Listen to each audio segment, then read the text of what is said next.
one behind, and we are going live into frame 10 now. It's been going about 12 minutes, watched by two world champions, Stephen Hendry and Dennis Taylor. What's the situation now?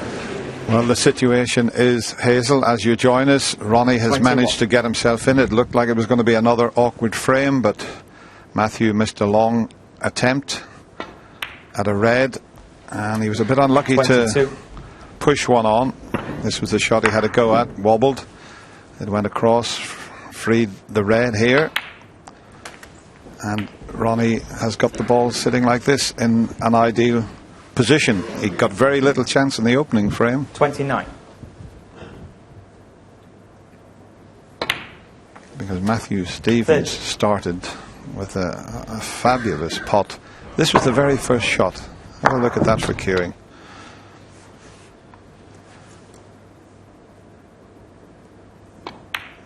And he went on to make a break of 60, and that's how he won the opening frame. But Ronnie's 37. Been patient, hasn't he, Stephen? He has. And in this frame we had 38. Virtually 10 minutes with a score 1-0. You wouldn't expect with these two players, because they're both high scorers and attacking players, for that to happen. But you say Ronnie was very patient, played good safety, forced Matthew into taking the long ball, and this is a result.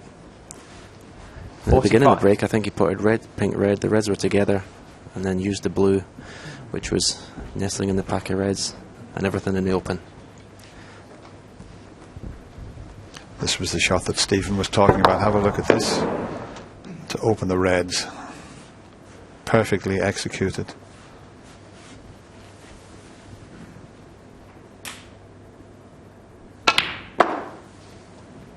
.46. Didn't quite time that as he normally does. He's further away from the black than he wanted. So he's left with one of those tricky little ones along the cushion. He's got to be a little bit careful he doesn't snooker himself here. 53.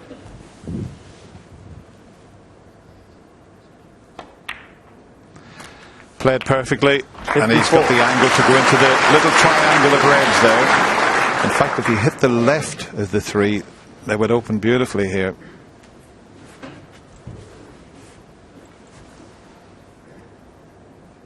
Doesn't have to hit that end red, but that would open them up. And he's been unless the plant is on, he's very unlucky there. He thought all three would have been in play. 61. And he's out of position just when he looked like taking the frame. Yeah, a little fuller contact would have been better. But we're talking about millimeters there. Now, what's he looking at there? Just a good safety. You're 62 in front. I know he wants to try and leave that red near the cushion.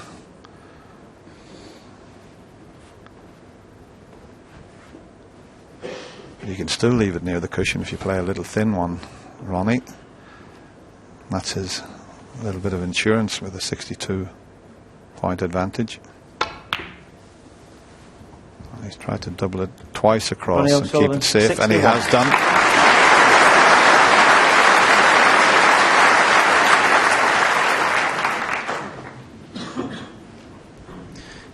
Clever shot leaving the white at that side of the table, because with the red and pink there, it makes it really difficult for Matthew to play the right hand side of these two reds together and get back to bulk, because if he catches it just the slightest bit thick, he'll cannon into the red and the pink.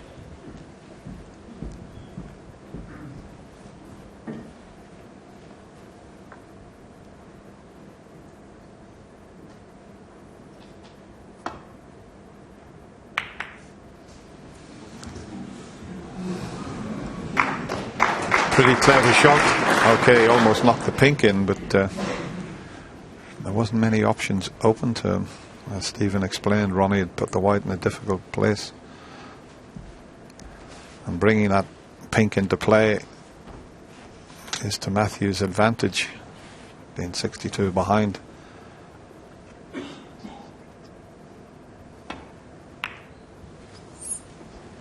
I mean, some of the safety play has been excellent in this match.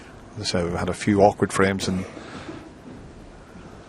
last night's opening session, but it was very entertaining. There's There's that safety success rate again.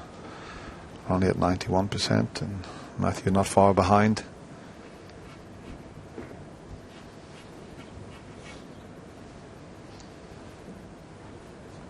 Matthew's got to improve on that putt success rate. Got to get it up into the 90s, or at least 90.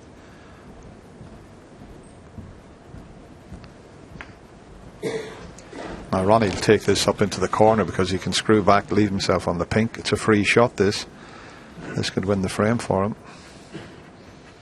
Looking at the scoreboard, if he was to pot this and the pink, Matthew would need a snooker. And he won't be far away.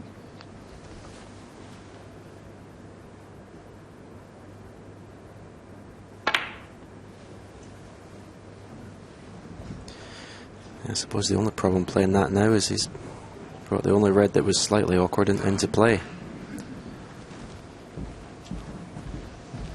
That was funny. Both players were looking from either end to see if he could get past the blue. Matthew now looking from where Ronnie was having a little glance, and that's why, because there possibly is enough sticking out, and if he could pot this with the pink right over the pocket.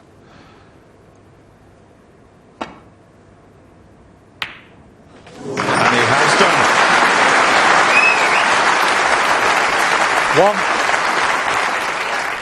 1. And all of a sudden, Matthew Stevens in with a little bit of a chance. Difficult to control the cue ball here. A cannon onto the 2 reds wouldn't be a bad idea, just to the right of the pink spot. Even if he slipped past those 2 reds, he would leave the other one on. Yeah, if we're trying to pot the pink, you know, and play with a little bit of right hand side. As you say, even if he misses the cannon on the 3 reds, you know, hopefully he'll avoid the enough in the left centre, but there's a red that goes into the same pocket.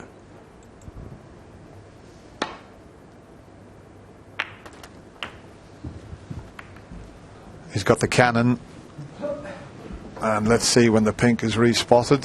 Is he on the red to the middle? No.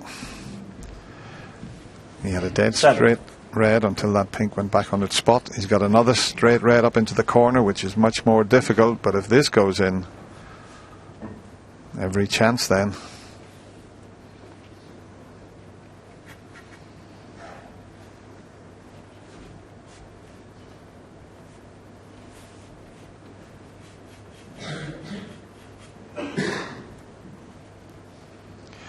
Just making sure he's got the angle to get himself on the black. He's got to screw back and miss the black. And look at this shot. 8.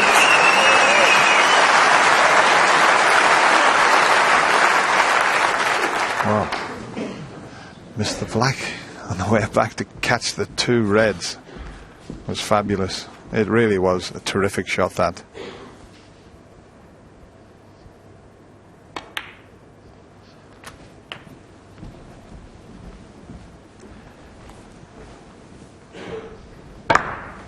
Yeah, he just could avoid cannoning the black, but to cannon the 2 reds was top class there, Stephen. Yeah, I mean, I seen the shot, but I just didn't think he would play it. I mean, it just shows tremendous confidence that he's got at the moment.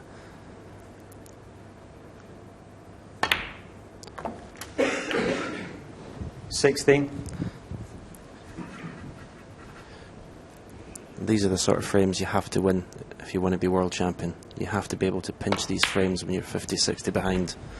Really, really hurts your opponent. Yes, it's something 80. you did throughout the 90s. And it's something that Steve Davis did throughout the 80s. And that's why both you players dominated the game for so long.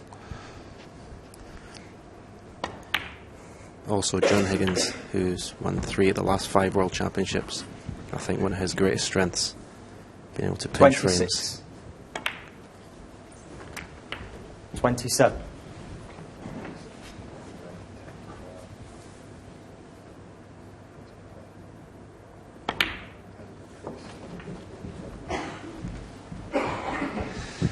Well, Well, he looks in absolutely devastating form here, 33. Matthew.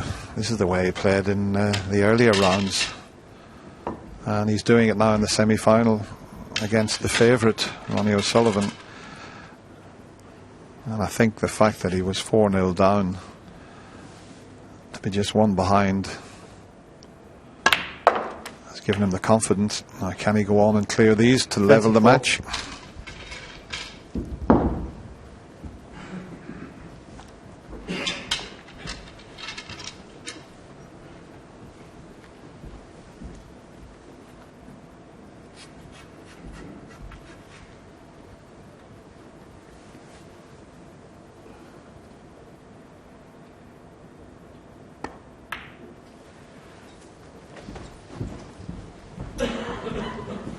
That's not absolutely perfect. That's when the black comes back up, the yellow comes 36. back up again.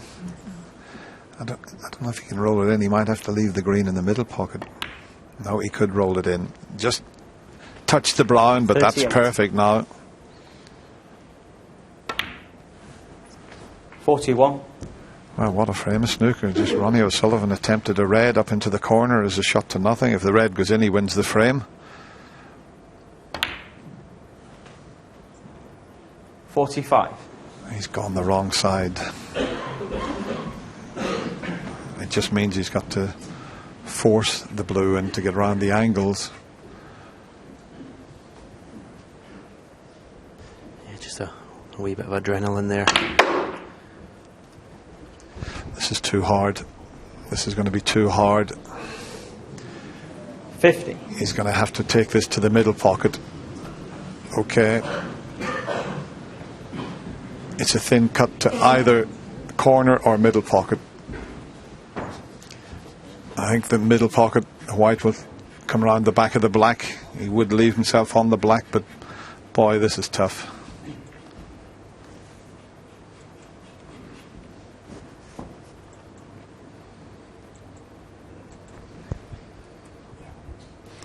If he cuts the pink in, that's the sort of angle the cue ball will take, and he'll finish on the black.